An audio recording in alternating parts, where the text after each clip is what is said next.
Okay, imagine this.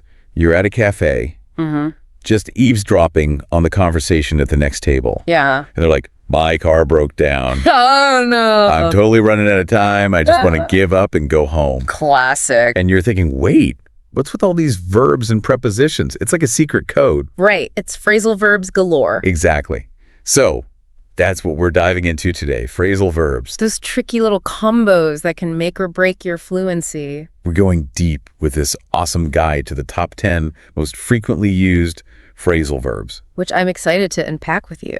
Because once you master these, you'll sound so much more natural. It's like leveling up your English, you know? Totally. So first up, get up. Ah, the classic. Seems pretty basic, right? I mean, it's like, getting out of bed. Yeah, the guide defines it as rising from bed or a sitting position. Right, but I feel like there's more to it. Oh, there always is with phrasal verbs. Like you might get up for work, but you might get yourself up after a tough workout, Exactly, that yourself adds a little extra oomph. Right, like you're really pushing through. All about the nuance. I love it. Okay, so the practice sentence here asks, what time do you get up on weekends? Ooh, good question. What about you? Are you an early bird or do you sleep in? Weekends are for sleeping in. Same here. Definitely. Okay, moving on to turn on and turn off. These are like the bread and butter of phrasal verbs. Right. I mean, we're constantly turning things on and off. Lights, TVs, phones, you name it. The guide gives us the classic examples like, can you turn on the lights? And don't forget to turn off the TV. Simple but essential. But I'm curious, is there anything interesting about the history of these, given how tied they are to technology? That's a really good point. You wouldn't have had turn on the TV a couple hundred years ago. Right. It shows how language adapts to new inventions. And I bet there are tons of new phrasal verbs popping up now with all the tech we have. But before we go down that rabbit hole, let's stick with the guide's practice sentence. I turned off my phone during the meeting. Ooh, the digital detox. Have you ever done that, or are you someone who's constantly checking their phone, even in meetings? I try to be present and turn it off, but sometimes it's hard. I feel you. The temptation is real. It is. Okay, next up is look after. Which means to take care of someone or something. Right. But again, I feel like there are different levels to this. No, absolutely. It's not just about glancing at something. It's about responsibility and care. The guide's example is, can you look after my dog while I'm on vacation? A classic pet sitting request.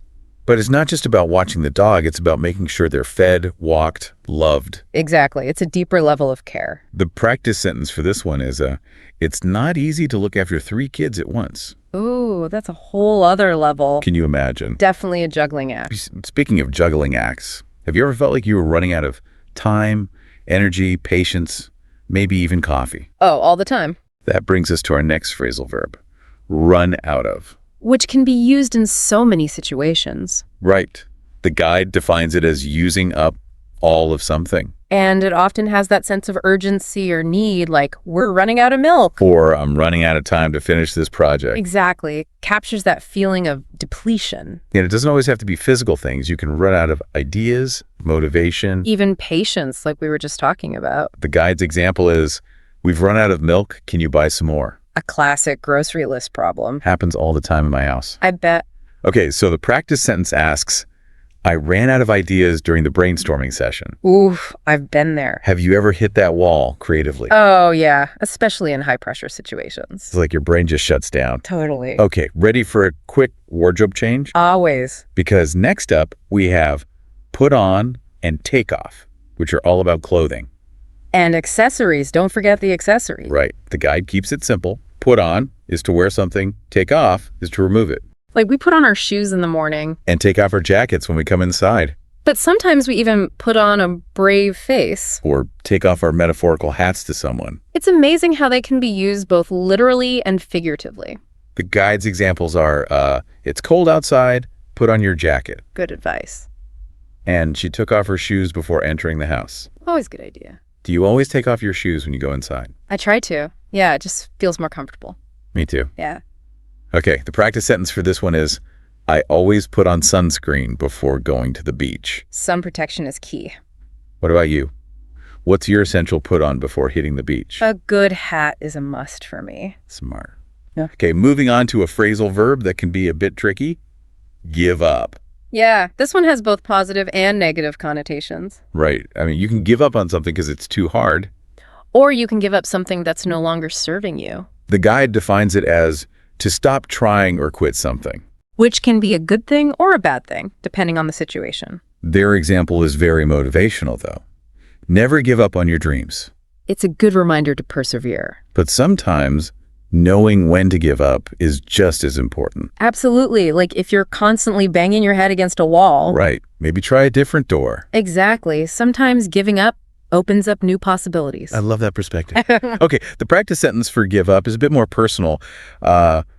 I wanted to learn guitar, but I gave up after a few months. Oh, I relate to that. Have you ever had that experience with a hobby or a skill you were trying to learn? Oh, yeah. I tried learning to knit once, and it just wasn't happening. It's okay to admit defeat sometimes. Totally. All right. Ready for a phrasal verb that can be both literal and figurative? Bring it on. Okay, it's break down. This one can refer to everything from cars to emotional meltdowns. Right, like your car can break down on the freeway. Or you can have a breakdown when you hear bad news. Two very different scenarios, but the same phrasal verb ties them together. It's all about context. Exactly.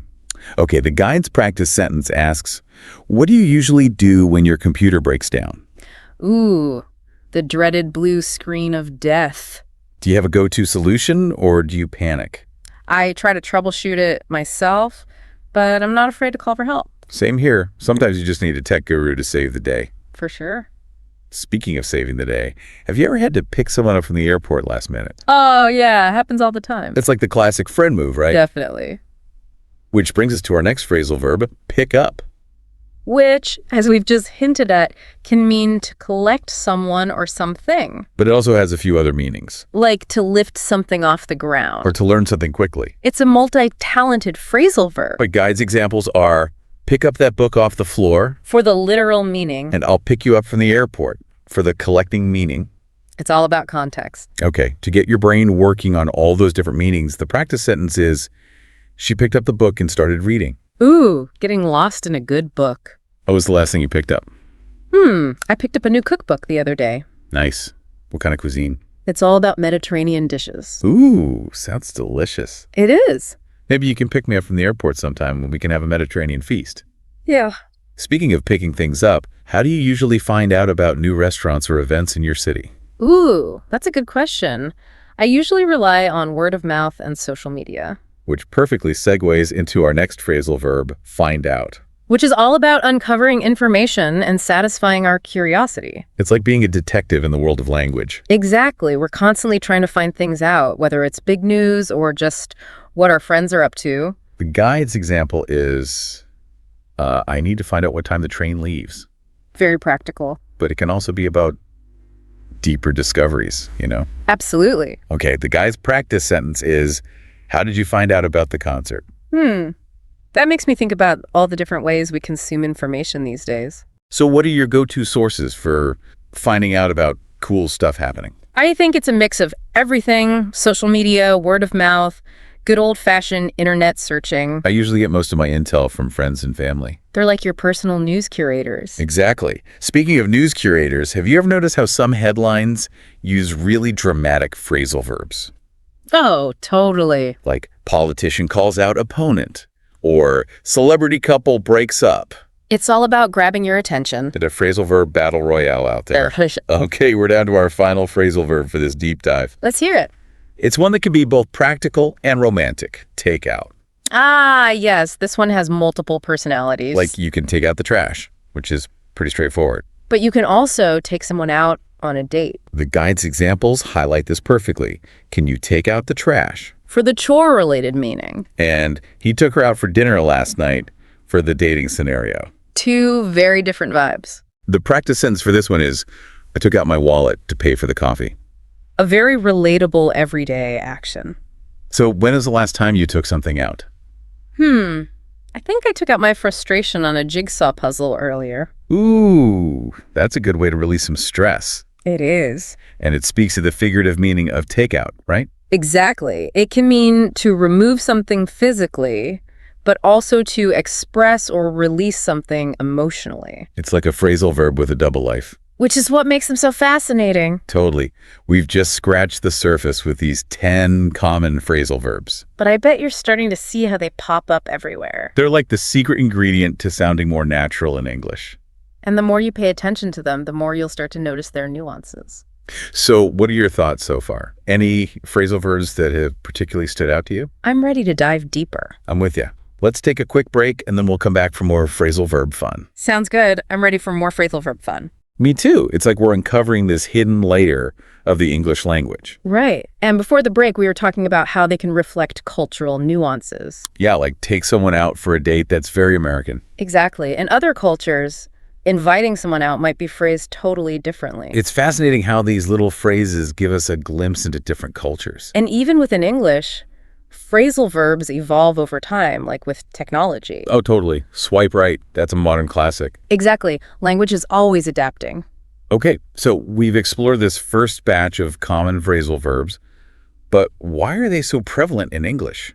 Well, it's partly historical.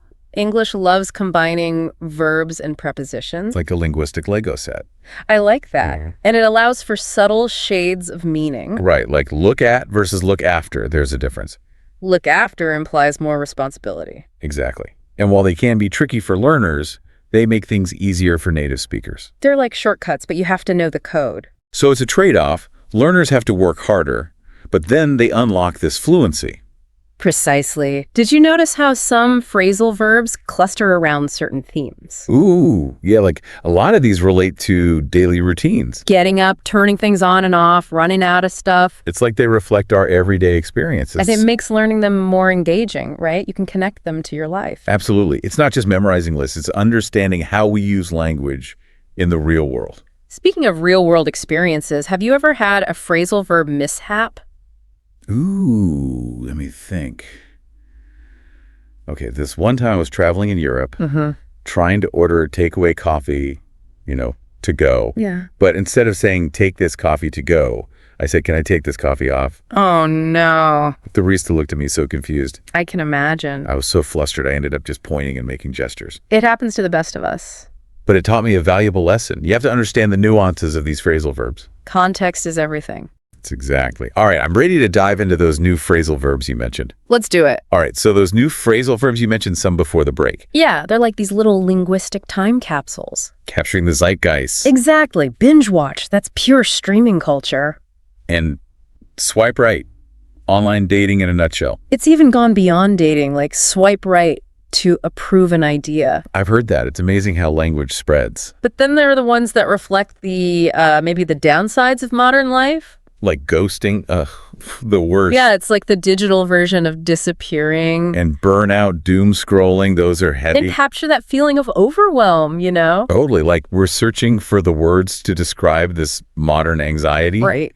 But there are also some fun new ones. Level up is a good one. Oh, yeah, that's a motivational one, like from video games. It's about growth, progress. Exactly, and it's playful. And then there's adulting, which is just so relatable. Ugh.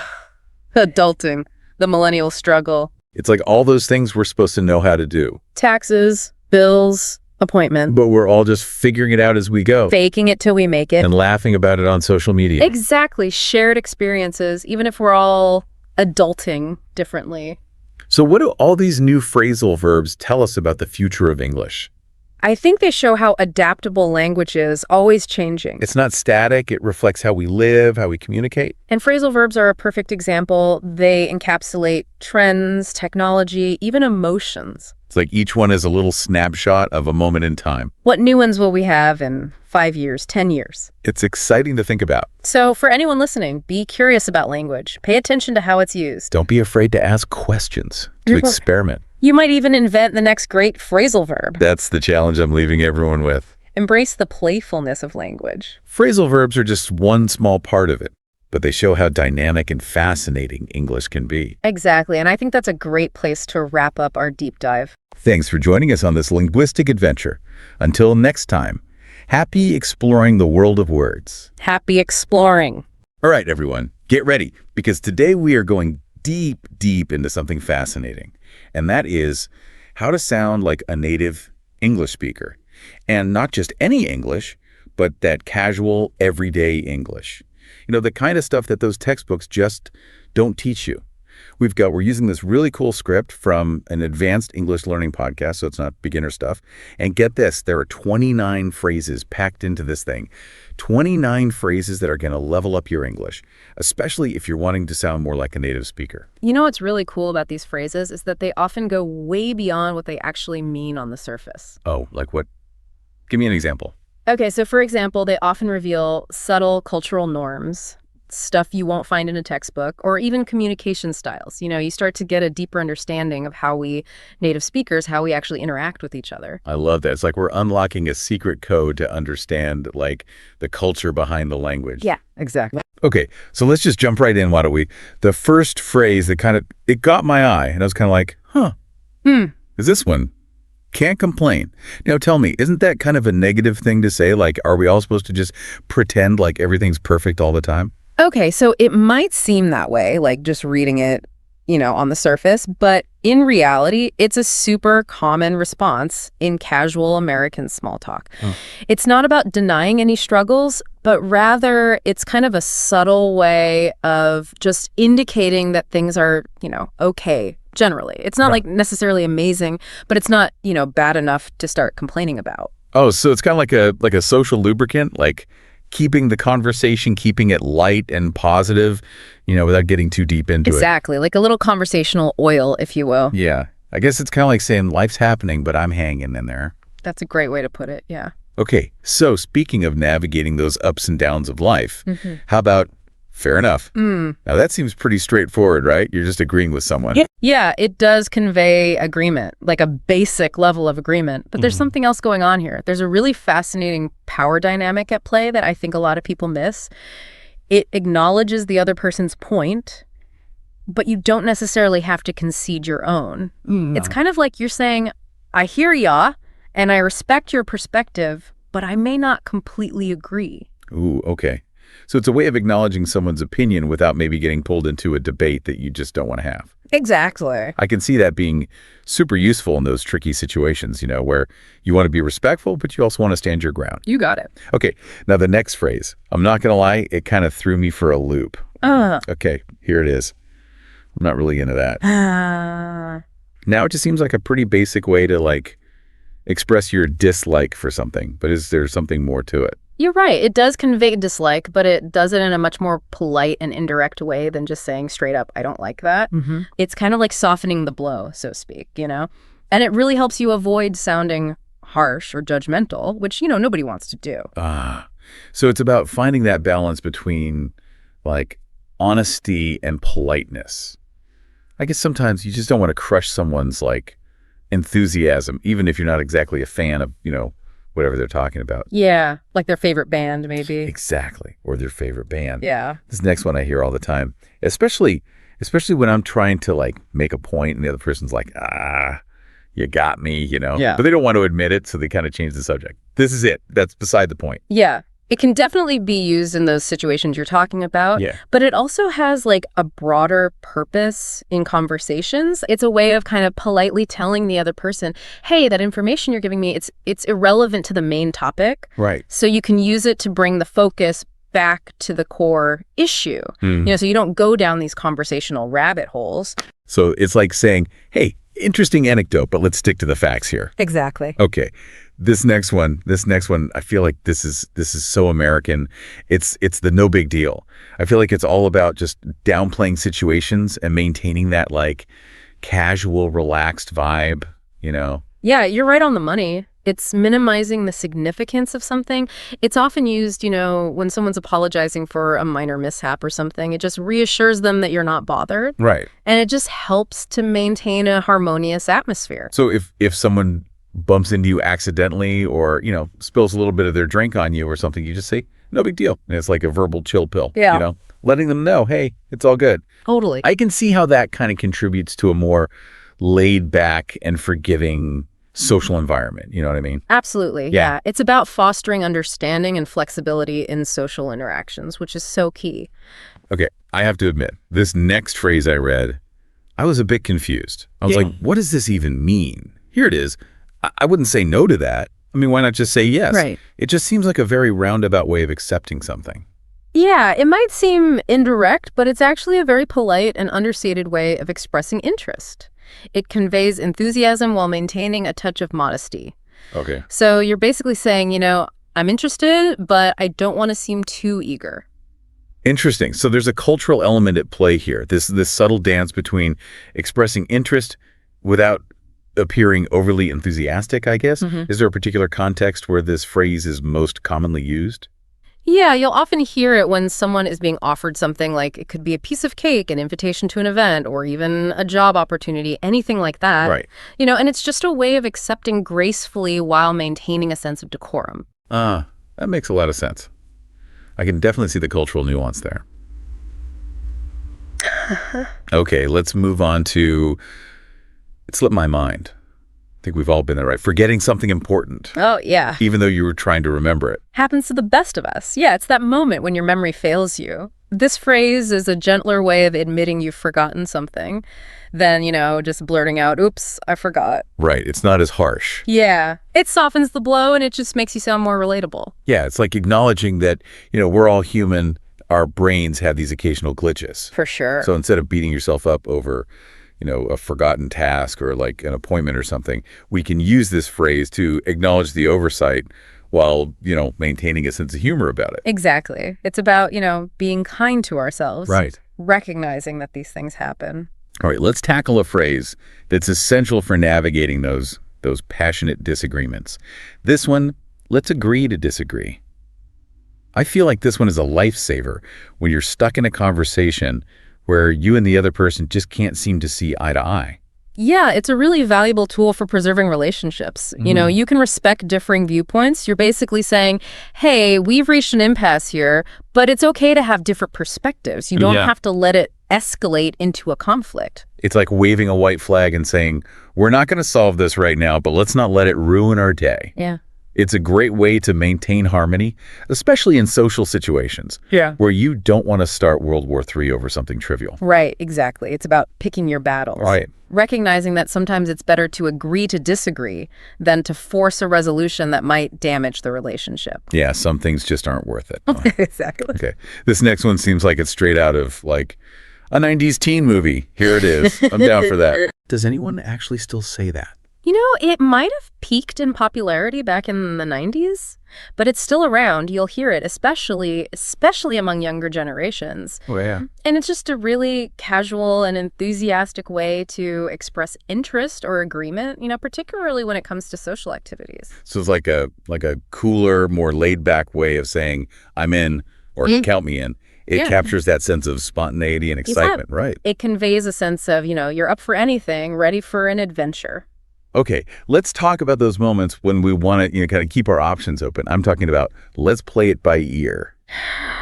I feel like this is the perfect phrase for those who don't like to plan too far in advance. Yeah, totally. You're absolutely right. It's basically saying, hey, let's see how things go, or we'll decide later. It's perfect for situations where you want to be flexible, adapt to changing circumstances. It's like embracing the unknown and being open to spontaneity, which is a great way to live life, I think.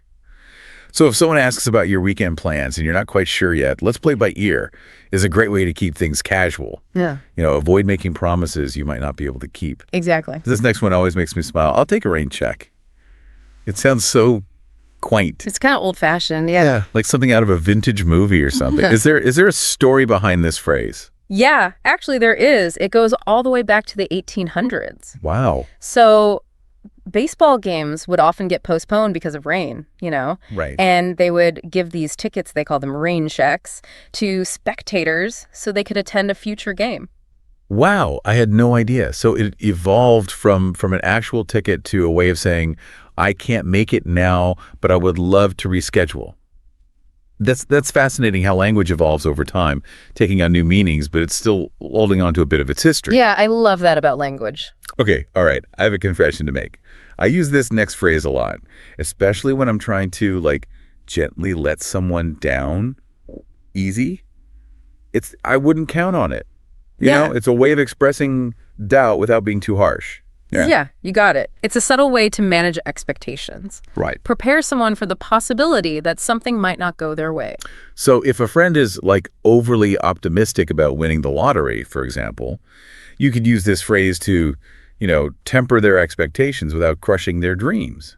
It's like saying, hey, I admire your optimism, but let's be realistic here. Exactly, yeah. Just inject a dose of realism. Okay, we're about to enter the world of business English, which, that can be a whole different ballgame. Oh, yeah, it's a whole other beast. We're starting with let's touch base. I always picture a very awkward high five when I hear this phrase. Right, yeah. It does conjure up some amusing imagery, but in the business world, it's a very common way of saying, let's check in, or, let's follow up later. Usually you're scheduling a future conversation and you're going to talk about, some specific topic, usually related to a project, some ongoing work. So if you're working on a project with someone, you might say, hey, let's touch base next week, to see how things are progressing. Exactly, yeah. It's a way to stay connected, ensure everyone's on the same page. It's all about that communication, right? It is Keeping those imperative. lines open. Yeah.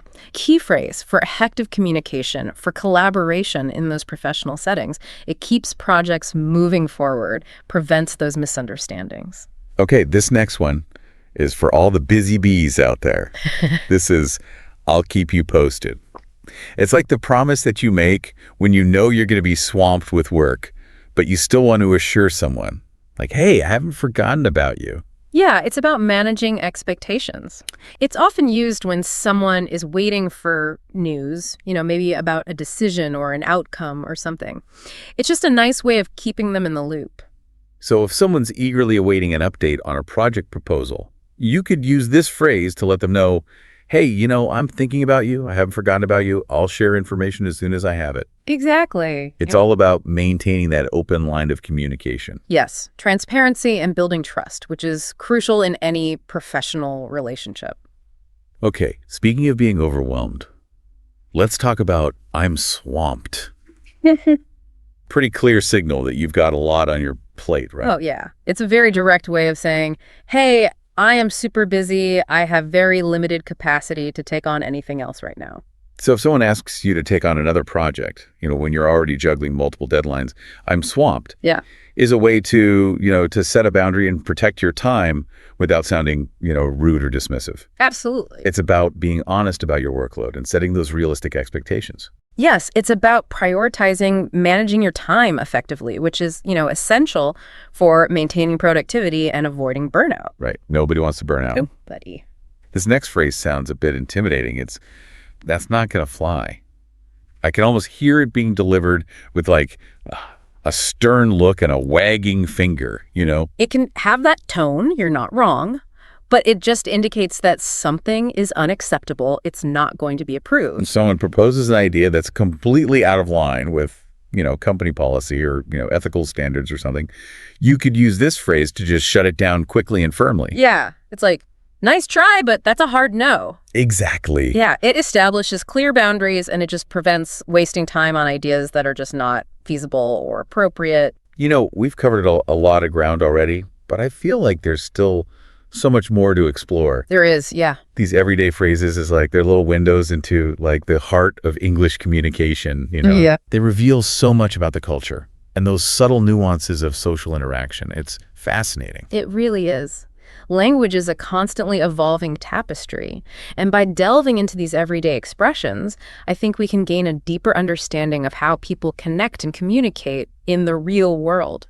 Well, I'm having a lot of fun, but I think we should probably take a little pause right here, I agree. catch our breath, and we'll be back in a jiffy to dive into the next set of phrases. Sounds good. All right, we'll be back soon with part 2.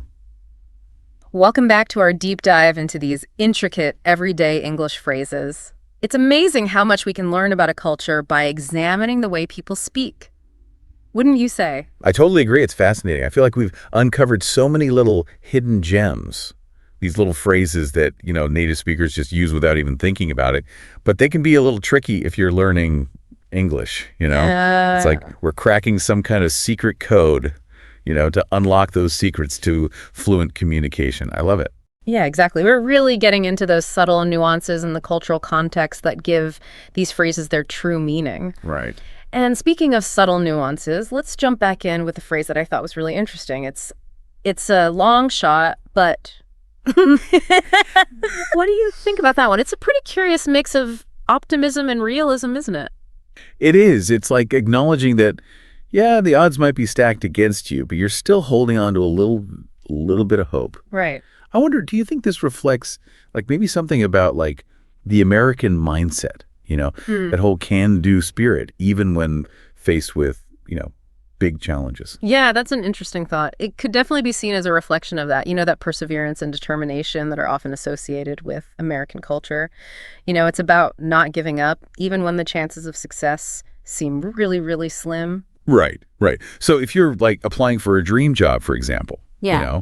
and like hundreds of other people are applying for the same job, you might say, well, it's a long shot, but I'm going to give it my all. Yeah. You're acknowledging the reality, but you're still holding on to that belief in possibilities. Yeah. Exactly. It's a delicate balance. You're acknowledging your limitations, but you're still maintaining that sense of hope. Yeah. And that you have, some control over the situation. Right. Okay, this next phrase feels like a universal disclaimer. It's got a get out of jail free card. I'm talking about, don't quote me on that.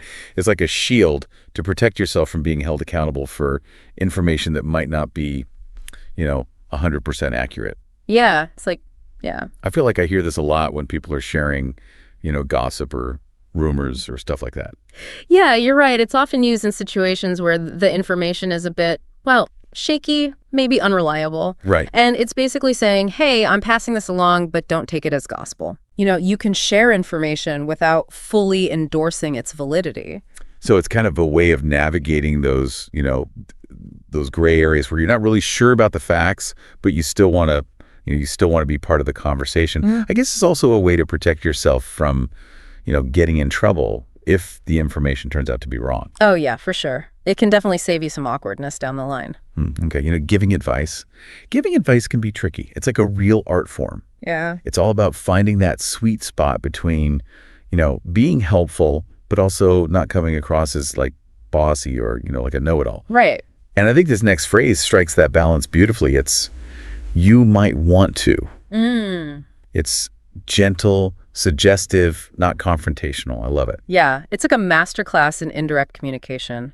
It allows you to offer a suggestion without sounding bossy or judgmental. It gives the other person that power to make their own decision. They're still benefiting from your perspective. So if you see, a friend, for example, maybe they're, heading down a path that you think might not be, the best choice, you say, hey, you might want to, consider some other options. You're planting a seed, but you're not like, dictating their actions. Exactly. Yeah. It's respecting their autonomy while still, trying to provide some guidance and support. Okay. This next phrase, this is like my all-time favorite excuse. It's my go-to for just about anything. I'm talking about it's not worth the hassle.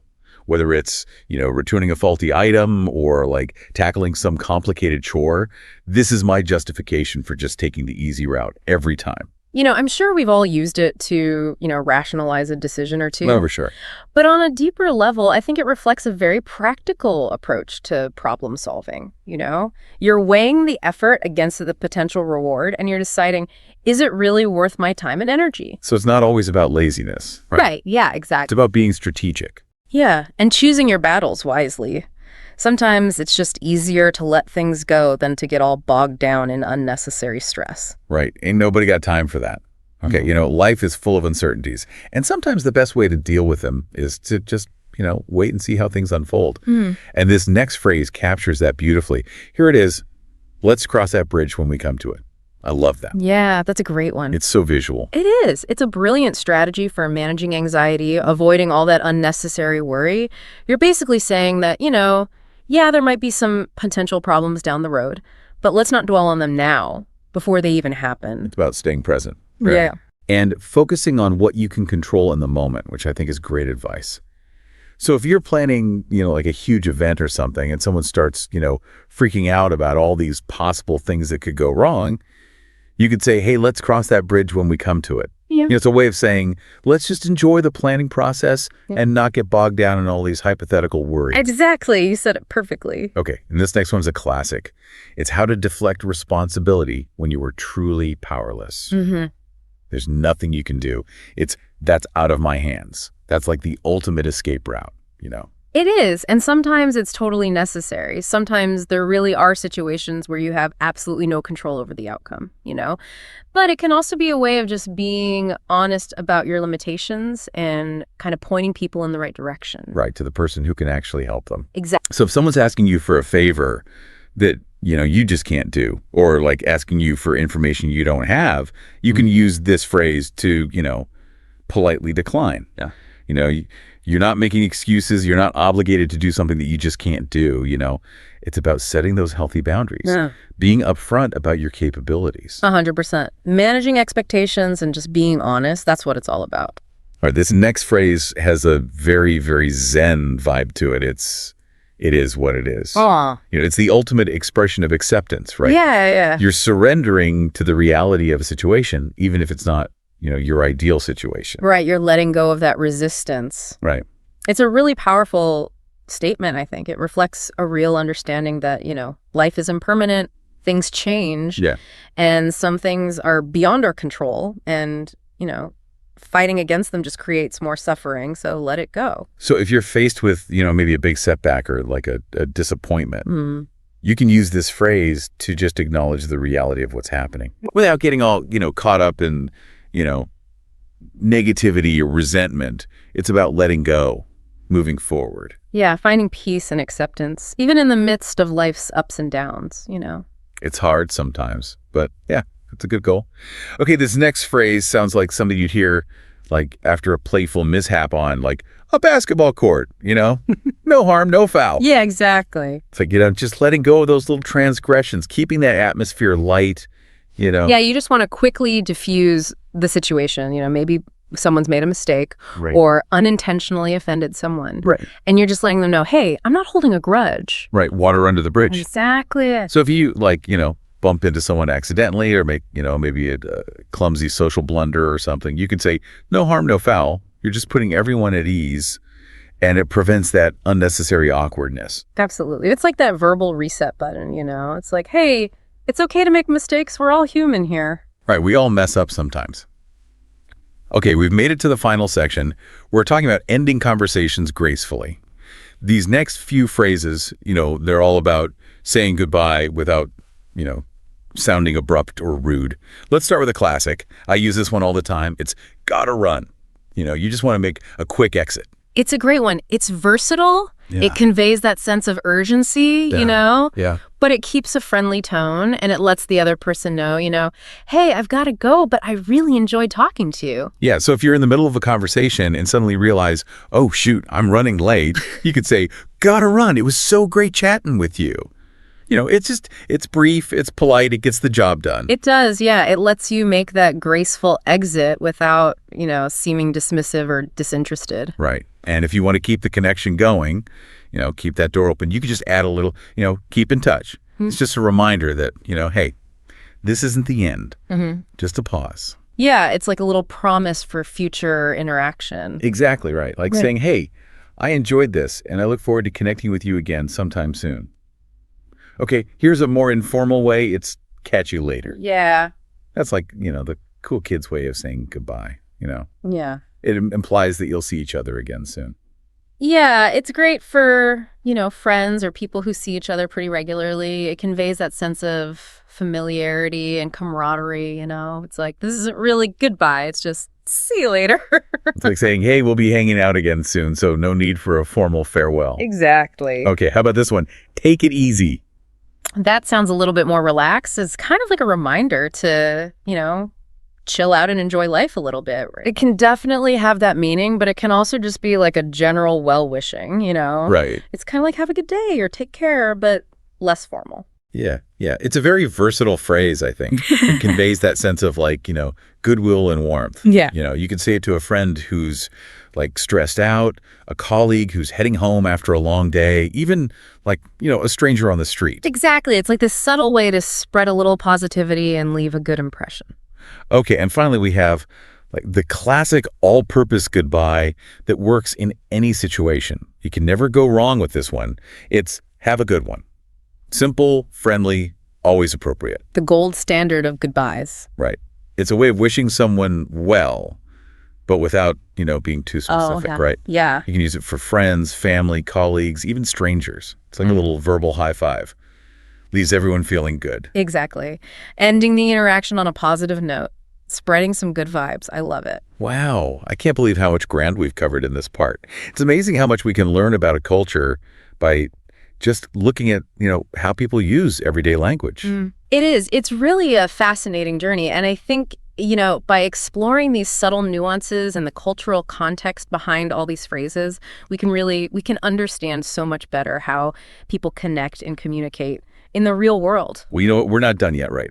We've got one more part to go. Stay tuned for part 3, where we're going to wrap it all up, and we're going to give you some practical tips, some actionable advice on how to actually integrate these phrases into your everyday conversations. All right, welcome back, everyone. We are back for the grand finale. We've been on this deep dive trying to sound more like a native English speaker. That's right. And we've gone through this incredible list of everyday phrases, peeling back the layers and looking at the culture, the meaning. But I think now's the fun part. Now's the time to actually use them, right? Right. But that's the thing, it's one thing to understand them, to kind of get it, but it's a whole nother thing to actually use them naturally, Absolutely. without sounding like I'm reading from a script. Exactly. Do you have any tips? How do we weave these phrases into our conversations and make them sound, seamless, effortless? Yeah, I think it all boils down to 2 things, context and confidence. Okay. Each phrase has its place. It's got a specific vibe. It's kind of like choosing the right tool for the job, Right. You don't want to use a hammer when you need a screwdriver. Okay, so let's play a little game. Okay. I'm going to throw out a scenario, and you tell me which phrase we talked about would be a good fit. I'm game. Let's do it. Okay, so imagine you're at a networking event. Yeah. And someone's pitching you this business idea, and it sounds a little too good to be true. You know what I mean? I've been there. Yeah. You want to be polite, of course, but you also want to signal, hey, I'm a little skeptical here. Uh-huh. What phrase would you use? Oh, I think, I wouldn't count on it would fit perfectly there. Okay, yeah. You're conveying that doubt, but you're not, being rude or dismissive. You're basically saying, hey, this is interesting, but I'm going to need a little more convincing. I like it. Subtle but effective. Yeah. Okay, how about this one? You're hanging out with friends, and they suggest trying this new restaurant. But you've heard mixed reviews. Some people love it, some people hate it. Yep. So you're open to trying it, but you're not super enthusiastic. What would you say? Oh, that's easy. Let's play it by ear. Yes. It shows that you're willing to go with the flow, Right. See how things turn out. It takes the pressure off having to, make a firm decision. Yeah, it's like, hey, I'm up for an adventure, but, we'll see what happens. Okay, last one. You're in a meeting. Your boss asks you to take on this huge project, but you are swamped. You've got way too much on your plate already. Oh, I know that feeling. So you've got to set a boundary, but you don't want to sound, negative or like you're not a team player. Right. What's the magic phrase? Okay. In that situation, I would probably say, I'm swamped. Perfect. Yeah, it's direct, but it's polite. You're basically saying, look, I would love to help, but I've got way too much going on right now. It's about being honest, right? Yeah. And not overcommitting yourself. Exactly. That's a great example of how these phrases can really help us navigate, sometimes tricky situations, especially in the workplace. But, it's not just about work, right? We can use these phrases everywhere. Oh, yeah, for sure. Whether you're chatting with friends, negotiating a deal, just making small talk, these are the phrases that make you sound like a natural, fluent English speaker. So, okay, this is something I've been wondering about, and maybe you can clarify this for me and our listeners. What about slang? We've talked about all these everyday phrases, but what about, those super casual expressions, the ones that native speakers use all the time? Do those fit into all this too? That's a great question. Slang can be tricky, right? It's always changing. It can be different in different places, and it's very age specific too. But the phrases we've been looking at today, they're more like those timeless classics. They're the foundation, the kind of phrases that you can use in any situation, and they'll always be relevant. So you're saying, once we've got these down, then we can start, experimenting a little with slang. Yeah, exactly. It's like building a house. You start with a strong foundation, and then you can add those, decorative flourishes later. That's a great analogy. I love that. Okay, so the best way to learn slang, I guess, is to really immerse yourself in the culture. Yeah. Watch movies, listen to music, talk to native speakers, and pay attention to how they're using language. Right. It's like this never-ending adventure. There's always something new to discover. Okay, I like that. But it's not just about memorizing a bunch of phrases, right? No, no, no, no. It's about understanding the meaning, the feeling, the context, all that stuff. Yeah, you got it. It's about developing like an intuition for the language, how it works, how it flows, how it connects us to each other. It's more than just speaking. It's about connecting with the culture. The humor, the way people express themselves, the whole shebang. Exactly. It's about becoming part of that conversation, sharing ideas, building relationships, just experiencing the world through this whole new lens. Well said. I think we've covered a lot of ground today in this deep dive. We've given you, 29 powerful phrases that are going to boost your fluency. Yeah. But the real journey starts now, right? It does. Now it's time to go out there and practice, experiment, have fun with it, and don't be afraid to make mistakes, The more you use these, the more natural they'll become. Who knows?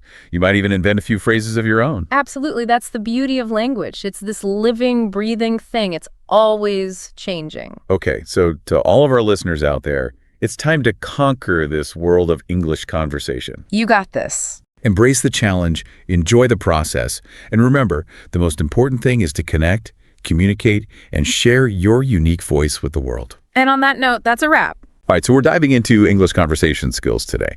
And you guys know I love getting your input. So you sent over this script, which is basically like a crash course in 29 common sentences. Yeah. The kind that can really make you sound like a natural. Yeah. So we're not going to just read them off a list, though, right? Definitely not. The fun is in the details, right? These phrases may seem simple at first glance, Right. but there's a lot more to them than meets the eye. We'll be looking at the cultural nuances and, maybe some alternative ways to express the same idea, and even situations where one choice might be better than another. I see. Okay, so let's take long time no see, for example. That one always throws me off a bit. Is it too casual for like a work colleague you haven't seen in a while? That's a great example, and it shows how context is key. Long time no see, it's very informal, almost slangy. While it's perfectly fine with friends, for a colleague, maybe it's been a while, would sound a bit more professional. Yeah, that makes sense. So instead of going through all 29 one by one, maybe we could group them by themes. Absolutely. Let's start with a group that's essential for, navigating everyday life, making plans, and asking for directions. Imagine you've just moved to a new city. Oh, yeah. These phrases become your survival kit. I can totally relate to that. Yeah. When I first moved abroad, even asking for directions felt like climbing Mount Everest. I bet. So the script starts with, "Are you free this weekend?" Now, on the surface, this seems pretty straightforward. Yeah. But have you noticed that in some cultures, it can actually be considered a little rude to be so direct? Oh, you're so right. I've definitely put my foot in my mouth a few times trying to be casual. Yeah, it happens. So instead of asking directly if they're free, you could say something like, "I was wondering if you might be interested in grabbing coffee sometime this weekend." It just sounds less demanding and gives the other person an easy out if they're not interested. That's a really good tip. It's all about finding that balance between being clear and being considerate. Exactly. Now, another phrase in the making plans theme is, "Let me check my schedule." This one's great. Gives you a moment to think before committing. Oh, it's like a get out of jail free card for people like me who overcommit. Exactly. But I wonder if it can also sound a bit evasive sometimes. That's an interesting point. It probably depends on how you say it, right? Exactly. If you genuinely need to check your calendar, it's fine. But if you're using it as an excuse to avoid plans, people might pick up on that. So authenticity is key. Got it. Got it. All right, let's say we've made plans to meet up. What if we get lost on the way? Well, the script suggests, "Could you give me directions?" Simple, polite gets the job done. But think about your delivery, too. Looking genuinely lost, maybe adding a "I'm new in town" can get you extra help. I've definitely used that trick before. And what about those reassuring phrases like, "It's just around the corner"? Music to a lost traveler's ears. But be warned, just around the corner can be relative. What's close for one person might be a 10-minute walk for another. Oh, so true. It's all about managing expectations. Right. And finally, we have, "I'll be there in 10 minutes." Seems straightforward, but even here there are cultural differences. In some places, punctuality is crucial, while in others, 10 minutes is more of a suggestion. Fascinating. So even a simple phrase like that can reveal a lot about cultural norms. Absolutely. All right, I'm ready for a new theme. How about we explore some phrases you might use at a restaurant or cafe? I'm always curious about the etiquette around ordering food in different cultures. Excellent choice. This is where things can get really interesting. Let's dive in. Okay, so imagine you're at this, bustling restaurant. The menu is like a novel, and you have no idea what to get. Oh, I've totally been there. In those moments, I always resort to, do you have any recommendations? It's a lifesaver when you're just overwhelmed with choices. Right. It's a classic for a reason. And it's not just about getting a good meal. It's also a way to connect with the server, show that you value their opinion. Oh, yeah, for sure. In some cultures, that personal touch can actually lead to better service. Interesting. So it's like you're inviting them to share their insider knowledge. Exactly. Now, let's say you got a little carried away and ordered way too much food. Happens to the best of us. The script suggests, can I get this to go? But it made me think about how takeout culture is so different around the world. Yeah, now that you mention it, I have noticed that some cultures seem to be more into takeout than others. Right. It's fascinating, right? In some cultures, meals are really seen as social events, meant to be shared and enjoyed with company. So asking for a doggy bag might be considered kind of rude. Oh, wow. I never thought about that. It's amazing how even a simple phrase like, can I get this to go, can have so much cultural baggage. Absolutely. And speaking of cultural differences, whether you dine in or take out the service was great, can go a long way. Yeah, I'm a big believer in positive feedback. It can really make someone's day. It really can. But I also wonder if sometimes a more specific compliment might be even better. Oh, you're right. Like instead of just saying, great service, you could mention something specific that you appreciated. Exactly. Like their attentiveness or, their knowledge of the menu. Okay. Mental note made. Now, let's say you're dining with a friend and they order something that looks absolutely incredible. Ah, the classic. I'll have the same. This one's all about efficiency, right? Avoiding decision fatigue. Uh-huh, for sure. But it can also be a subtle way to compliment your friend's taste. I love that. It's like a silent thumbs up. Okay, I think I'm ready to tackle a slightly trickier theme. Expressing opinions and feelings. This is where I think a lot of language learners, myself included, sometimes struggle. It's definitely an area where nuance is super important. Even small changes in phrasing can make a big difference. Yeah, the script starts with, to be honest, I don't like it. Adding that, to be honest, always feels like it softens the blow a bit. It does. It's a good way to introduce a dissenting opinion without sounding too harsh. But it's interesting because in some cultures, directness is valued more. So being too indirect might actually be seen as insincere. That's a good point. So if we're in a situation where directness is appreciated, how could we express disagreement without that, to be honest, buffer? You could try something like, I see your point, but I have a different perspective. It acknowledges their viewpoint, but still clearly states your own. Okay, I like that. It's direct, but still respectful. Yeah. What about when we want to express agreement? Well, the script suggests that's a good point, which is a great way to acknowledge someone's contribution to the conversation. Yeah, it shows you're listening and engaged. Exactly. And if you're feeling really enthusiastic about someone's idea, there's always, I couldn't agree more. Perfect. Yeah. But sometimes things aren't so clear-cut. What do you say when there's no easy answer? It depends on the situation. Is your friend in those cases? It allows for nuance, and avoids generalizations. It's so true. Okay, so we've talked about opinions and feelings. Now, what about those phrases that are essential for keeping the conversation flowing smoothly? Everyday small talk. Ah, small talk, the social lubricant. It's all about finding common ground and keeping the tone light. The script suggests starting with, how's your day going? Yeah, it's simple, but it works. Yeah. It shows you're interested.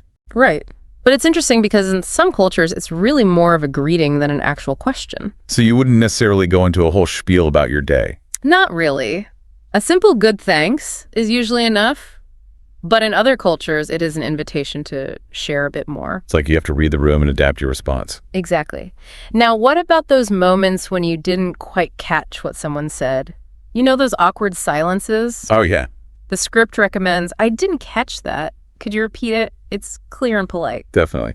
But I've noticed that sometimes people are afraid to ask for clarification, even if they didn't understand. Yeah, I think there's a fear of sounding, stupid or something. But it's so much better to ask than to pretend you understood. Oh, absolutely. Clarity is key. So let's say someone apologizes for something minor. A quick, no worries can really smooth things over. It's casual but effective. It shows you're not offended. Right.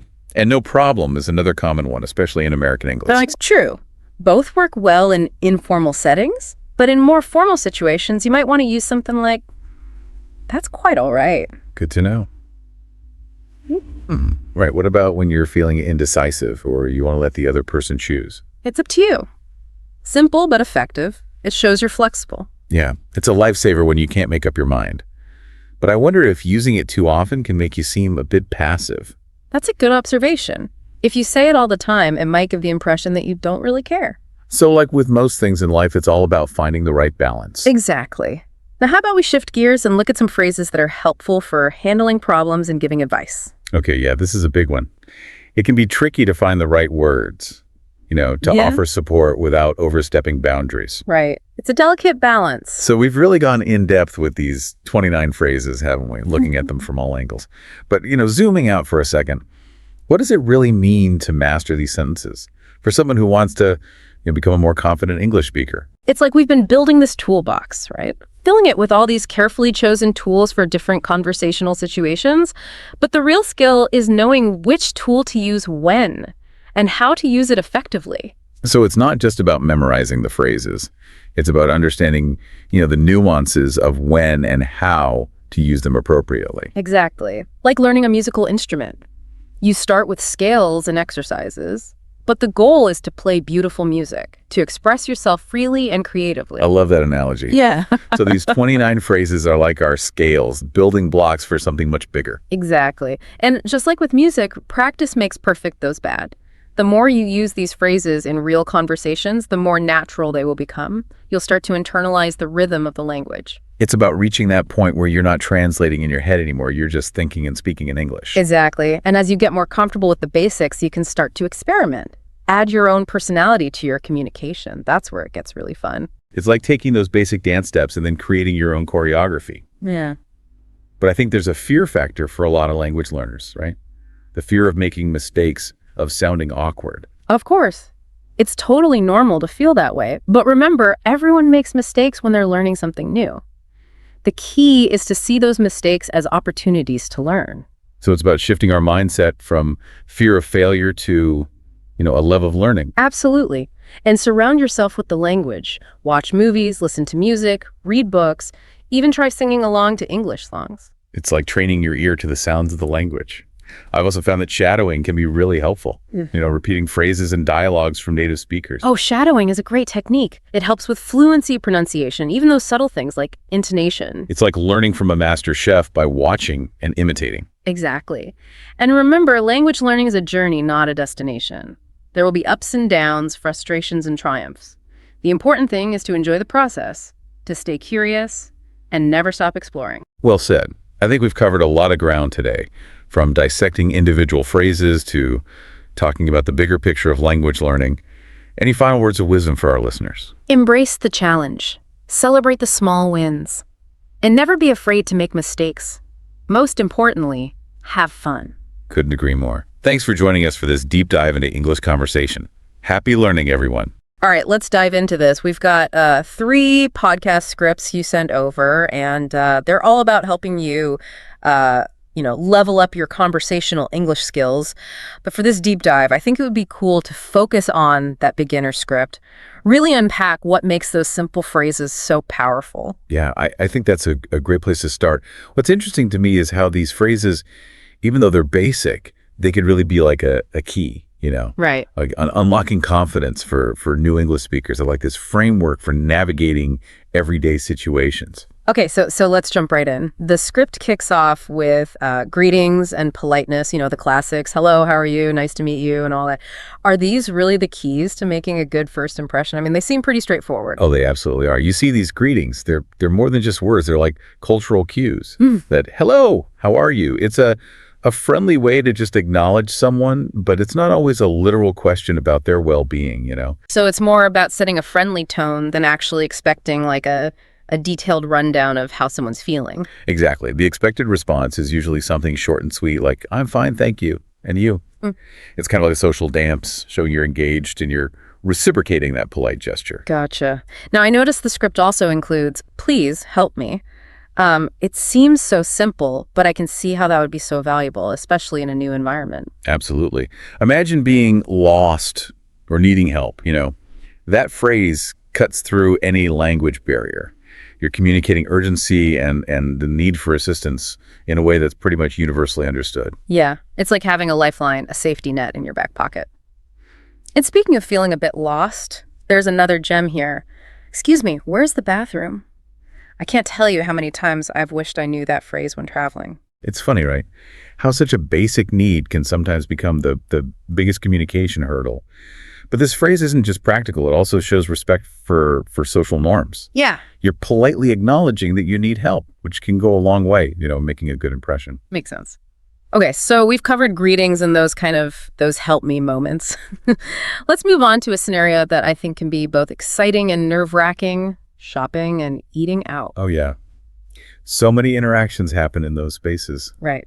And not always with people who speak our native language. The script highlights some real gems for navigating these transactions, like starting with, how much is this? Oh, yeah. That one I feel like I'd use constantly. But I'm curious, beyond just asking the price, what does that phrase actually achieve in a transactional context? It's more than just getting information. It shows you're actively engaging in that transaction. You're not just assuming a price or fumbling with a currency converter or something. It demonstrates a level of comfort and understanding of the process. It's like you're taking charge a little bit, You're showing that you're ready to participate in that exchange. And this is where, can I pay with a credit card? Comes in handy, right? Precisely. In many places, assuming you can just pay with a credit card could lead to some awkwardness. Yeah. This phrase helps avoid that. It also kind of signals that you understand the common ways to pay in that environment. It's all about setting clear expectations and avoiding those potential miscommunications. Now, I'm also noticing some phrases that are less about the actual transaction and more about making a connection, like, the food is delicious. That's a great example. It might seem simple, but it shows appreciation and it can even spark a conversation. Food is such a universal connector, and expressing that you're enjoying it opens up the possibility for a deeper interaction. And I love how the script gives an example too. The pasta is amazing, the food is delicious. It shows how you can build on those basic phrases, sound more fluent, more expressive. Exactly. You're not just stating a fact, you're conveying enthusiasm. It adds personality to your communication, makes it more engaging for the listener. Plus, it highlights a key point about language learning. It's not just memorizing words, it's about using them with feeling. All right, so we've mastered greetings, we've found the bathroom, even enjoyed a delicious meal. But now I'm curious about those moments when things get a little tricky, like you just can't understand what someone's saying. The script suggests, I don't understand. Oh, that phrase is gold. Yeah. It's so powerful because it shows humility and a willingness to learn. So many learners get caught up in trying to appear fluent. They're afraid to admit they didn't understand. But this phrase can actually prevent misunderstandings and build trust. Yeah, it's about prioritizing clear communication over pretending you know everything. And I imagine it's way less embarrassing than just nodding along and hoping for the best. Absolutely. Plus, it often prompts the other person to rephrase or to simplify their language, which can be so helpful in a learning environment. It's a way of inviting the other person to meet you halfway, to help bridge that communication gap. Now, shifting gears a bit, I'm intrigued by this seemingly simple phrase, it's a beautiful day. It feels almost too basic, but I can see how it has a purpose. Right, it seems basic. But think about it. It's a way to acknowledge a shared experience, to find common ground.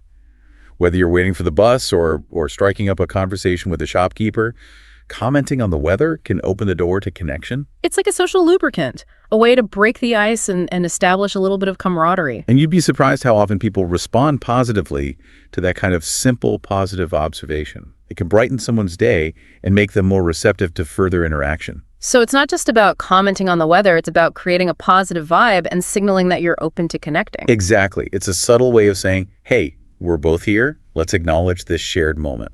Okay, before we move on to making plans and exploring the city, let's talk about emergencies. The script includes phrases like, I need help, and call the police, which are obviously crucial. But I'm wondering if you could talk about their importance specifically in a language learning context. Well, imagine being in a situation where you desperately need help, but you can't articulate it. That's a scary thought. Yeah. These phrases are essential because they cut through any language barrier. They communicate a clear need for assistance in a way that's well, universally understood. Yeah, it's like having a safety net, knowing that you can express a critical need, even if you're struggling with other vocabulary. And I don't feel well kind of falls into that same category, right? Absolutely. Even if you can't explain the specifics of your ailment, that phrase allows you to communicate a basic need. It's like a starting point for getting the help you need. It's about empowering yourself to advocate for your well-being, even in a language you're still learning. Exactly. And it highlights the importance of focusing on those core phrases that can make a real difference in challenging situations. Yeah, it's really about having those essential communication tools, the ones that can get you through a tough spot. Okay, so we've covered greetings, navigated some tricky situations, even enjoyed a delicious meal. Now let's imagine we're ready to explore a bit, make some plans. This is where things get really interesting, I think, especially when you're in a new environment. Absolutely. And the script gives us a great starting point. Let's go to the park. I love how direct and simple that is. It's a clear invitation. But I'm curious, what makes that phrase more effective than just saying, I want to go to the park? Well, let's go to the park is inclusive. It's an invitation to a shared experience, like suggesting you want to do something together. It's more likely to be received well because it emphasizes that togetherness. Yeah, it's like you're extending a hand, inviting someone to join you on an adventure. It definitely feels more collaborative and friendly. Exactly. That subtle difference in phrasing can really impact how your message comes across. For sure. Of course, sometimes adventures take unexpected turns and we find ourselves a bit lost. That's where, can you show me the way, comes in handy. Oh, that's a classic. And it highlights how important it is to be able to ask for help clearly and directly. You're not just saying you're lost, you're actively seeking guidance. You're taking initiative. It's about acknowledging that you need help and trusting others to help you find your way. And once we've mastered navigating the city, it's time to connect with people and make some plans. I see the script includes, what are you doing this weekend? A classic for a reason, right? It's a classic because it works. That open-ended question, it invites the other person to share their plans, which can lead to, well, all sorts of interesting conversations and potential shared experiences. Yeah, it's a fantastic conversation starter. It shows genuine interest in the other person's life, and it opens the door to discovering common interests. Yeah, sometimes those casual questions lead to the most meaningful connections. Absolutely. Speaking of connections, let's dive into the section on casual conversations. I'm particularly interested in the phrase, what do you do? It's a staple in so many cultures, but it's not always as straightforward as it seems. You're right. In some cultures, asking about someone's profession might be seen as too personal for an initial conversation. But in many English-speaking contexts, it's a perfectly acceptable way to learn more about someone. It's like a shortcut to understanding someone's world a little bit, their daily life and their passions. And it often sparks those follow-up questions, those deeper conversations. Exactly. It can lead to discussions about hobbies, interests, even shared career aspirations. They're shifting gears a bit. I'm drawn to a phrase that really captures those moments of shared joy. I love this song. Isn't that a great one? Music is such a powerful connector, and expressing your enthusiasm for a particular song can instantly create a bond with someone. It's like a way of saying, hey, we have this in common. We're vibing on the same wavelength. And it can lead to conversations about, favorite bands, concerts, musical memories. It's amazing how such a simple phrase can unlock so much shared experience. It speaks to the power of music as a universal language, a way to connect across cultures and generations. Okay, let's imagine a scenario where we're in a crowded cafe and we want to join a friend. The script suggests using, can I sit here? This is all about showing respect for personal space and social etiquette. Yeah. It's a polite way to ask permission before taking a seat, acknowledging that space might already be occupied or reserved for someone else. It's a small gesture, but it can make a huge difference in social interactions, shows consideration for others, and avoids any potential awkwardness. And it models good manners for those around you, especially if you're in a new environment and want to make a good impression. Now, for a bit of fun, I see the script includes, let's take a selfie. I love how this captures that modern desire to document shared experiences, to create memories. It's a playful way to commemorate a moment, create a lasting visual reminder of a shared experience. Plus, it's a fun way to practice those natural-sounding casual phrases. It's all about embracing those lighthearted moments and capturing that joy of connection. And speaking of connections, eventually we need to know how to wrap things up gracefully. The script offers some classic farewells, have a nice day, and talk to you later. Those phrases are essential for signaling the end of a conversation in a polite and positive way. They leave the other person feeling respected and acknowledged, even as the interaction comes to a close. Yeah, it's like putting a nice little bow on it, you know? You leave a good impression and keep that door open for future conversation. Right, shows you value that interaction and you're leaving things on a good note. So we started with greetings, then navigated some tricky situations, made some plans, had a few laughs, even learned to say goodbye politely. It's amazing how much ground we covered just looking at these, 29 sentences. And that's really the big takeaway here, isn't it? You don't need to be, fluent to start connecting with people. Yeah. You don't have to master the whole language before you can handle everyday situations. These phrases, they might seem simple, but they're so powerful. They can really help you build confidence and open up all kinds of new experiences. I keep thinking back to the listener and their goal to gain that conversational confidence quickly. And these phrases they're almost like a cheat sheet, you know? A fast track to feeling more comfortable in English-speaking environments. And what's really cool about this script is it's not just a list of phrases. It gives you context, it gives you examples. It even encourages learners to build on those basic phrases and really sound more natural, more like themselves. It's like a springboard, right? It gives you the foundation, and then you can jump off and get more creative with the language as your confidence grows. Exactly. Start with the basics, and you can go anywhere from there. So, to our listener who's ready to jump into conversational English, I say, print out those 29 sentences, practice them, really make them your own. Don't be afraid to try them out in real life, even if it feels a little awkward at first. Every time you interact with someone, you're learning.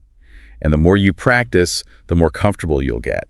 Remember, language learning, it's a journey. It's not about reaching some finish line. It's about those moments of connection, the stumbles along the way, the little victories. So start using those 29 phrases and see what happens. How can they help you connect with people, navigate new places? How can they help you express yourself more confidently? That's what we want you to think about. Welcome to our deep dive today. We're going to be talking all about fluency. And it's not just about knowing a ton of words, right? Right. It's about how you use them. Yeah, exactly. You could have all these amazing ingredients, but if you don't know how to cook, what good are they? Totally. And I think a lot of English learners, they hit this wall where they have a lot of vocabulary, but they haven't quite mastered making it sound natural. Exactly. And that's where I think these 22 power words really come in. Okay, so before we jump in, for anyone new to this deep dive, what exactly are these 22 power words? Well, they're, I guess you could say little linguistic shortcuts to sounding more fluent and natural. Okay. And the interesting thing is you probably already know most of these words. It's not about learning new vocabulary. It's about understanding how native speakers actually use them. Yeah, like those subtle things that you don't always pick up in a textbook, right? Exactly. It's like having this, secret code to unlock more fluent English. I like that. A secret code. All right, let's crack the code then. What's our first power word? Let's start with actually. Okay, actually. Now, on the surface, this one seems pretty straightforward. Like you're correcting someone. Or maybe you're emphasizing a point. Right. But it can do so much more than that. Okay, how so? Well, think about your tone of voice. If you say it really gently, maybe with a smile, it can be a way of disagreeing politely. Oh, that's interesting. But then if you say it in a more sharper tone, it can sound almost like a challenge. So it's all about how you use it. Yeah. It's context. Context is everything. It's context. It's your tone. It's so subtle. Yeah, those little nuances. I like it. So the source material actually had a good example about using actually to gently correct someone. Like imagine you're at work and a colleague gets the meeting time wrong. How would you use actually there? Oh, that's a great example. Yeah, you definitely don't want to sound like a know-it-all in that situation. Right. Got to be careful. So it's got to be delicate. Maybe you could say something like, actually, I think the meeting's at 2, not 3. Oh, yeah. Just like a little suggestion. Yeah. And almost questioning yourself a little bit so it's not so direct. Exactly. Okay, very cool. So actually, definitely a power word. What's next? All right, let's move on to one that I bet you hear all the time. Apparently. Okay. Yeah. This one's all about conveying information that you've heard from someone else. Secondhand information. Secondhand, exactly. Okay. And You're not necessarily saying whether it's true or not. Oh, yeah. I can see that. This is what I've heard. I was going to say, it's like you hear it on the news all the time. Apparently, there have been new developments, like that. Totally. And it's kind of like, it almost makes it more intriguing. Yeah. But you have to take it with a grain of salt. Yeah, you're not getting the full picture, but it's enough to be like, interesting. Yeah. I wonder what's going on there. Yeah. It makes you want to find out more. But I guess that's a good tool for journalists then. Oh, absolutely. They can't, report everything as fact, especially when things are still developing. Right. So apparently lets them stay neutral while still keeping people informed. It's a good way to hedge, I guess. Totally. Okay. So apparently news, gossip, all that good stuff. What about in everyday conversations, though? Yeah. How do we use it? Well, I think it's great for those situations where you maybe want to share some information, but you don't want to fully endorse it. Oh, okay. So sensitive topics, maybe? Yeah, apparently they're moving, but I don't know the details. Right. Something like that. So it's almost like you're dipping your toe in the water. Exactly. Okay, I like that. Without jumping in head first. Huh. So I'm curious, how could you use apparently today? What little piece of information could you spice up with that word? That's a good question. I'll have to think about that. I'm not sure I have any juicy gossip to share right now. But we do have more power words to cover. What's next? Okay, let's talk about basically. Basically. All right, I use this one all the time. What's so special about it? Well, think of it as a way of simplifying things. Yeah. Like you're taking a really complex idea and you're boiling it down to its essence. Yeah. Getting to the heart of the matter. Yeah. Those movie trailers that try to sum up the whole movie in one sentence? Right. It's a love story, but with a twist. That kind of thing. Exactly. Yeah. And it's not just for movies. You could use it to talk about your job, your hobbies, really anything. And it forces you to really think about what's important. Totally. It's a great way to get clear on your message. So what would your basically statement be? About your work, or maybe even your philosophy on life? Ooh, that's deep. My basically statement on life. Well, I'd have to think about it for a while. But it is a good exercise, like you said, to really boil it down to the essentials. Yeah. And speaking of boiling things down, how about we tackle a word that gets misused a lot? Literally. Oh, literally. Yeah, that one can be tricky. Can be tricky. Because we all know it means something is actually happening, right? In the true sense of the word. Exactly. But somewhere along the way, people started using it for emphasis. Even when things aren't actually true. Right, I'm literally dying of laughter. Exactly. No one's actually dying. No, hopefully not. So why do we do that? I mean, I do it too sometimes. It's we want to make our words as strong as our feelings, I guess. I think there's also that kind of generational thing, it's become almost slang in a way. Yeah, for sure. It's definitely evolved. And, some people really hate it. They think it's ruining the English language. Right. But others say language is always changing, so it's not a big deal. It's a debate. It is a debate. But no matter what side you're on, it's good to be aware of how you're using it. Yeah, especially if you're writing something formal or in a professional setting. Definitely. Okay, good advice. Literally, use it wisely. Use it wisely. Okay, now let's move on to a word that can make you sound really smart. Nevertheless. Ooh, nevertheless. Yeah. I like that one. It sounds so sophisticated. It does have a certain elegance to it, doesn't it? It does. But how would you actually use it in a sentence? Well, think of it as a fancy way of saying but. It connects two contrasting ideas. Oh, okay. Our source had a good example, something like, it was raining, nevertheless, we went hiking. Oh, I see. So it's acknowledging the rain, but saying, hey, we still did it anyway. So it shows determination. Determination, yeah. We're not going to let a little rain stop us. I like it. I'm going to try using nevertheless today. See if I can sneak it into a conversation. I think you should. See how people react. It's like a little challenge for our listeners too, right? See if you can swap out but for nevertheless today. Exactly. Make your English sound a little fancier. All right, what's next on our list? Okay, how about meanwhile? Meanwhile. Okay, what does that one do? Well, this one's all about things happening at the same time. Imagine a news report. Okay. And they're jumping back and forth between different stories. They might say something like, the Prime Minister is meeting with world leaders. Meanwhile, back at home, protests are continuing. Oh, yeah. It creates that sense of everything's happening all at once. Exactly. It's very dynamic. And it keeps people hooked. Yeah, you don't want to miss anything. Right. But, it's not just for news. We use meanwhile all the time in everyday life. Yeah, I think so. Just to add a little detail or context, like, Yeah. I was working on my report. Meanwhile, my cat decided to take a nap on my keyboard. Oh, I like that. Something like that. It's a good way to add a little humor too, right? Exactly. So how about you try it? Yeah. I'll start a sentence and you finish it. Yeah. Okay? I was trying to meditate. Meanwhile, my brain was planning my entire week.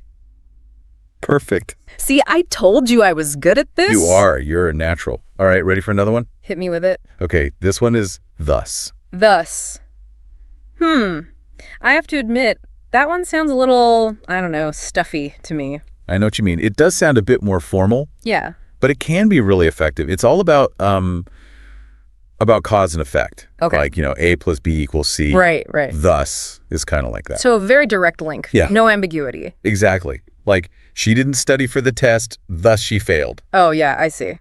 Straight to the point. Straight to the point. Yeah. But you know what? Sometimes even in casual conversations, that directness can be really helpful. Yeah, I guess so. Like if you're explaining something to a friend and you want to emphasize the consequence, you could say, he skipped work to go to the beach, thus he got fired. Oh, okay. It adds a little drama. Yeah, I like that. Thus is making a comeback in my book. Okay, what else do we have? Okay, how about in other words? In other words. Now that one feels really helpful. Like it's almost like you're rescuing the listener if they got a little lost. Yeah. It's all about rephrasing. Mm-hmm. Like finding another way to explain something. Yeah, sometimes you got to try a few different ways to get the point across, right? Absolutely. Because sometimes our first explanation is a little too, I don't know, complicated. Or maybe too vague. Yeah, exactly. And in other words, lets you break it down and make it really clear. Okay, so like instead of saying he's not interested, you could say he's not interested. In other words, he's just not that into you. Perfect. Yeah. It's like you're leaving no room for misinterpretation. It's the truth bomb. It is. All right, so your turn. How could you use, in other words, to clarify something in your life? What concept or idea needs a little rephrasing? That's a good one. Might have to think about that one for a minute. We are uncovering some deep stuff here. We are. But, language is all about exploring those depths. That's true. Okay, I'm ready for our next power word. Okay, let's get ready for a little mental tug of war with this one. On the other hand. Ooh. On the other hand, I feel like that one is all about like looking at both sides of something. Exactly. It's all about comparisons. Yeah. Like, presenting two different perspectives. Okay. Our source material had a good example. I love living in a big city. On the other hand, the cost of living can be astronomical. Oh, that's so true. Right. You get the good and the bad. Exactly. It's acknowledging that complexity. Because life is rarely just black and white, right? It really isn't. And that's what's so great about, on the other hand, it allows us to embrace that gray area. Yeah. To show that, hey, there are multiple perspectives. It's not just one way or the other. Exactly. So tell me, what two things could you compare using on the other hand? What's something you love but also has a downside? That's a good question. I mean, there's so many things, right? Okay, how about this? I love trying new things. On the other hand, there's something really comforting about the familiar. That's perfect. Yeah. It's a constant battle. It is a battle we all face. The old push and pull. All right, what's next on our power word list? All right, let's talk about a word that just screams determination. Regardless. Regardless, okay. Yeah, this one is for when you've made up your mind, Yeah. you've made a decision, and nothing's going to stop you. It's like, I'm doing this no matter what. Exactly. It's like a shield against doubt. Regardless means no matter what. Okay. In spite of anything. Our source actually gave the example. We're launching this products regardless of the competition. Like, that's a bold statement. It is. It shows you're not afraid. It's powerful. It is powerful. It's almost a little bit defiant, Yeah. Like, we're doing this our way. Exactly. And, regardless isn't just for big decisions like that. You can use it in everyday life, too. Oh, okay. How so? Like, I always make time for my morning run, regardless of how busy I am. Yeah. It shows your commitment. It does. It shows what's important to you. So what's something you're committed to, regardless of any obstacles? Another good question. That's a lot to think about. It is. It's about figuring out your priorities. But, that's what these power words do. Yeah, they make us think a little deeper about, well, everything. Exactly. Okay, ready for one more? Absolutely. Lay it on me. All right, let's talk about bridging the gap between now and later with in the meantime. Oh, in the meantime. Okay. I feel like that one's all about like making the most of the present moment while you're waiting for something. You got it. Exactly. It's like, yeah, you might be waiting for something, but that doesn't mean you have to just sit around and do nothing. Right, right. It's about being productive or Okay. even just enjoying the wait, you know? Totally. Like our source had the example. The food will be here in 20 minutes. In the meantime, let's catch up. Oh, yeah. I like that. It turns a boring wait into a chance to connect. Exactly. And you could use it for smaller things too, like I'm waiting for the laundry to finish. In the meantime, I'll clean the kitchen. Exactly. It's about those little pockets of time. Those in-between moments. Yeah, that we often just waste. Yeah. But in the meantime, encourages us to use them wisely. So I guess the question is, what will you do in the meantime? What will you do? Ooh, that's a cliffhanger. I know, right? We'll have to find out in part 2. Stay tuned. All right, so we're back with more power words, and I'm excited to see what other linguistic gems we can uncover. What do we have next? Okay, let's talk about a phrase that's perfect for wrapping things up. At the end of the day. Oh, at the end of the day. I feel like I hear that one a lot, especially when people are getting really serious about something. Yeah. It's like you're saying, look, we can talk about all the details and stuff, but here's the bottom line. Yeah, it's like getting to the heart of the matter. Exactly. It's about what really matters most. I was going to say, our source mentioned how often you hear it when people are talking about their strong beliefs or opinions. Oh, totally. Yeah. It's like, this is where I stand. This is what I believe. Exactly. The powerful phrase. It is powerful. And, it's not just for opinions either. You can use it to talk about like limitations or, just things that are true no matter what. Okay, like what? Like, we can try all these different marketing strategies, but at the end of the day, it's the quality of the product that matters. Right. It's like a reality check. It is a reality check. Okay, at the end of the day. Yeah. Got it. What's next? Okay, how about a phrase that encourages us to be a little more open-minded? Let's talk about to be fair. To be fair.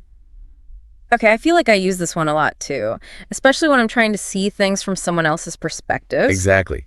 It's all about balance and just being objective. Like you're acknowledging that, hey, maybe there's another side to this story. Right. Even if you don't necessarily agree with it. Yeah. Like our source had this example. To be fair, she was under a lot of pressure at work. Oh, yeah, that's a good one. So even if her actions weren't great, you're saying, hey, there were reasons. Yeah, there's context. There's context. And it's important to remember that. It humanizes things, right? It does. It reminds us that we don't always have the full picture. And to be fair, isn't just about excusing behavior. Sometimes it's about highlighting the positive, even if you're not a huge fan of something. Yeah, totally. Like, to be fair, this new software does have some cool features, even though I prefer the old version. Yeah, you're finding that silver lining. Exactly. All right, to be fair.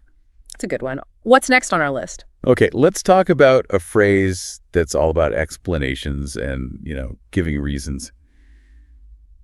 The thing is. Oh, the thing is. I feel like that one is setting you up for something. Like it creates a little bit of suspense. It does. It's like you're saying, okay, listen up. Here comes the important part. Yeah, it's like, here's the reason why. It's a good way to be direct, but also, not rude. Right. You're not just saying no. You're explaining why. Like our source had the example, the thing is, I'm not really comfortable with that idea. Perfect. Yeah, that's a great way to use it. And you could use it in a more formal setting too, right? Oh, totally. Like the thing is, I don't think this aligns with our company's goals. Something like that. Exactly. It's professional, but still gets your point across. Okay. The thing is, I like it. What do we have next? All right. Now let's tackle two words that are often used interchangeably, but they actually have slightly different meanings. Kinda and sort of. Oh, kind of and sort of. Okay, I'm intrigued. Yeah, they seem so simple, but they can really change the way something sounds. Think about it like this. They kind of soften things. Okay. Like they make things less absolute. So like instead of saying, I'm tired, you'd say, I'm kind of tired. Exactly. It's a subtle difference. But it does make it sound less intense. It does. Like you're not totally exhausted, but you're getting there. Yeah. And sometimes it's useful to be less intense. Right. Oh, yeah. Like if you're not sure how someone's going to react to your opinion, you might say, I kind of like that movie, instead of, I loved it. Exactly. It's like you're leaving room for other opinions. You're not being too forceful. Exactly. And sometimes kind of and sort of can even express uncertainty, you know? Okay. Like, I'm kind of thinking about going to that concert, but I haven't decided yet. Right. You're not fully committed. It's like you're still exploring the idea. Totally. So those little words, they're subtle, They are. but they pack a punch. They do. All right. What else do we have? Okay, let's talk about a phrase that's all about seeking connection. You know what I mean? Oh, you know what I mean? I use that one all the time. It's like you're checking in with the other person. Yeah. It's like you're making sure they're following along. Yeah. And that you're both on the same page. Exactly. It creates that sense of like, we're in this together, you know? We are. It's a shared understanding. Yeah. I was going to say our source pointed out how often we use this in casual conversation. Oh, yeah.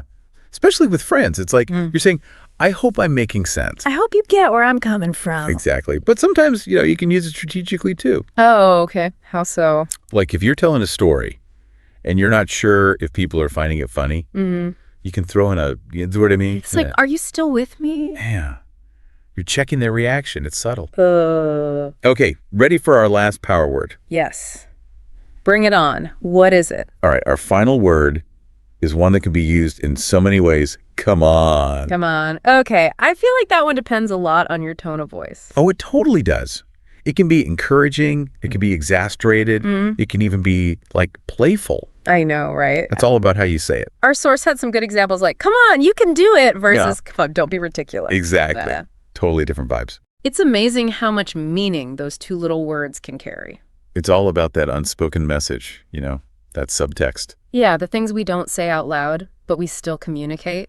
Like imagine you're trying to convince a friend to do something they're not so sure about. You could say, come on, it'll be fun. Perfect. Yeah. It's like a gentle nudge. It is. It's persuasive. And, I think that's what really makes someone sound fluent. It's that ability to use language in subtle ways to connect with people. Yeah, it's not just about knowing the words. It's about knowing how to use them to get your message across. Exactly. All right, so we've covered a lot of ground here today. We've explored 22 power words that can really elevate our English fluency. We have. And, the key takeaway here is that fluency isn't about being perfect. It's about trying things out, being willing to make mistakes. Yeah, it's about having fun with language. Exactly. And our source material really emphasizes that. Like, don't just listen to us talk about these words. Go out there and use them. Yes, put them into practice. Make them your own. Exactly. That's how you really learn.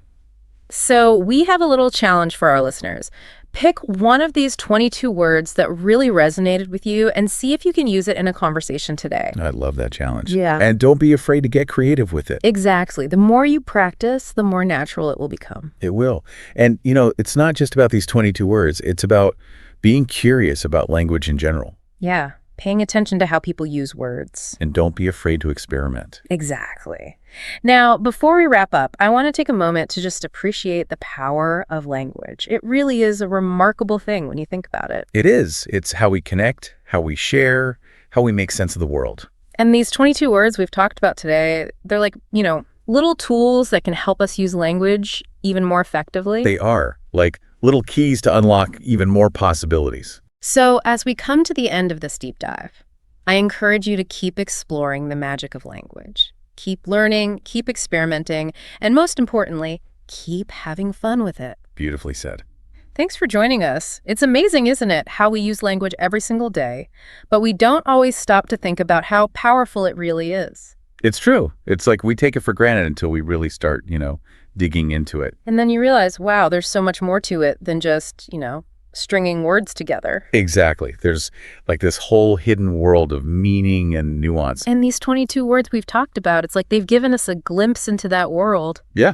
They're like, little secret weapons. For sounding more fluent and confident. Exactly. And the best part is, it's not just about passively learning them, it's about actively using them. And totally, like our source material really stressed that point. You have to put them into practice. It's one thing to understand the concept, but it's another thing entirely to actually use them in your own conversations. It's like, reading about how to ride a bike versus actually getting on a bike and riding it. Exactly. You can't learn to swim by just sitting on the sidelines, right? Yeah. You got to jump in the water. Jump in. And you might, splash around a little bit at first. Yeah, you're going to make some mistakes. You will. But That's part of the process. That's how you learn. That's how you learn. So I guess, what we're saying is don't be afraid to try these words out. Pick one that you like. Mm-hmm. Or even just one that, stood out to you.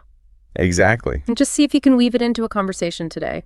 Maybe even make it a little game with yourself. Yeah, I love that. See how many times you can use it naturally and, pay attention to how people react. Yeah.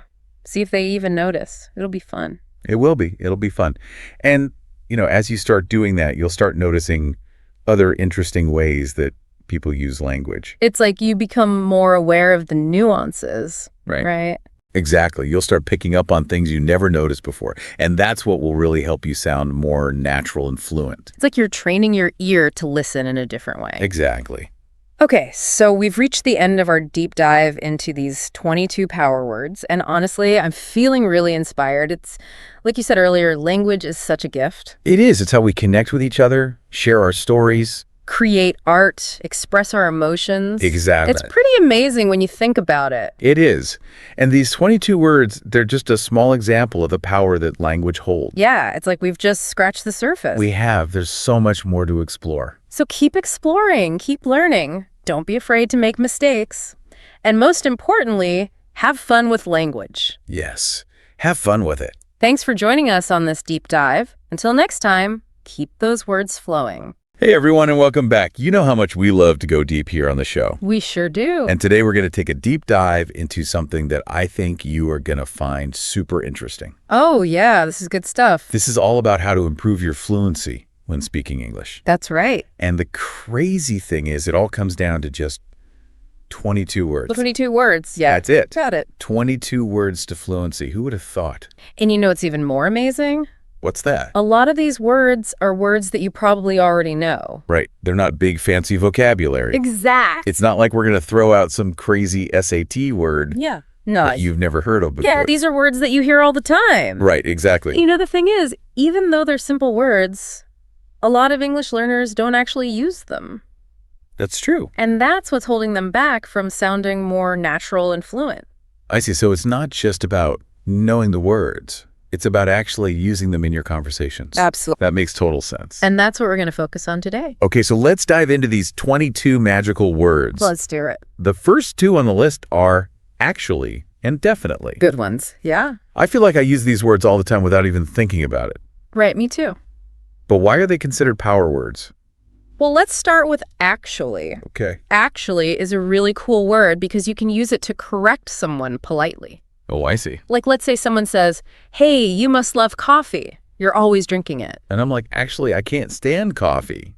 I just need the caffeine to survive. Exactly. So it's like a gentle way of saying, you're wrong, but I'm not going to be rude about it. Right. I like it. It's also a great way to add a little bit of surprise to your sentence. Oh, like let's say you're telling a story and you say, and then I ran into my old friend from high school. who I actually hadn't seen in over 10 years. Exactly. Actually adds that element of surprise. Yeah, it makes the story more interesting. Cool. And what about Definitely is all about certainty. It's like you're saying, I'm 100% sure about this.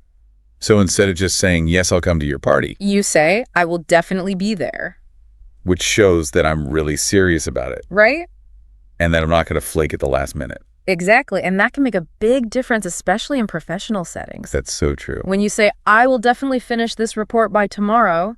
It shows your boss that you're reliable. Exactly. You're committed. And they can count on you.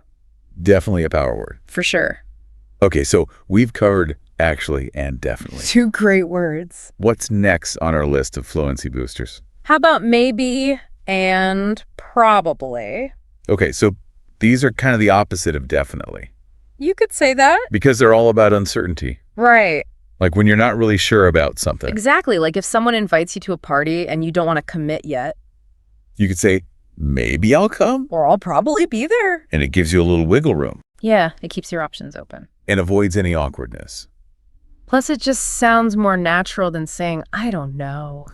That's a good point. I don't know can sound a bit abrupt sometimes. Right. Especially in casual conversations. So using maybe and probably is a way to soften your language. Exactly.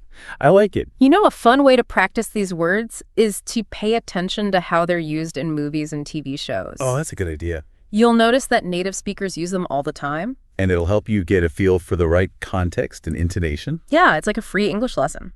Awesome. Okay, moving right along. Let's do it. We have, I think, and I guess, 2 more fantastic words. these seem pretty similar to me. They are similar, but there is a subtle difference. Okay, fill me in. I think is used when you have an opinion about something. Right. Like, I think this movie is great. Got it. I guess is used when you're not as sure about something. So it's more like a speculation? Exactly. Like, I guess it's going to rain today. So you're not really sure. Right. You're just making a guess based on the clouds you see.